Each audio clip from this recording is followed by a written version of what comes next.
CERT team members are trained to put out small fires with portable fire extinguishers. The dry chemical fire extinguisher, which is the most common kind of portable fire extinguisher, is to be used. Dry chemical extinguishers are rated for Class A, B, and C fires. Remember, Class A fires involve ordinary combustible materials. Class B fires involve flammable liquids, and Class C fires involve energized electrical. Operating a portable fire extinguisher is easy once you know the steps involved.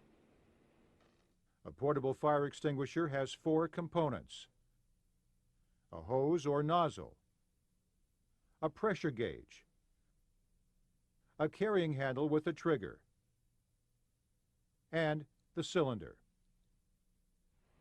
The standard range for the dry chemical extinguisher to shoot is 8 to 12 feet. Using a fire extinguisher is a skill. CERT team members need to practice using the fire extinguisher so that they are comfortable using it.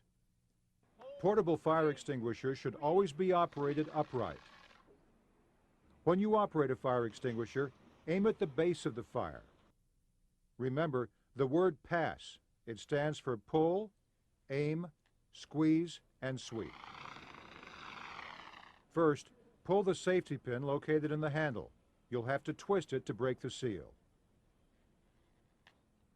Test the extinguisher to make sure it works before approaching the fire. Then, as you move towards the fire, aim the hose or nozzle at the base of the fire. Next, when you are within operating range of the extinguisher, 8 to 12 feet, squeeze the trigger of the extinguisher. Then, sweep the base of the fire with a stream of dry chemical until the fire is out.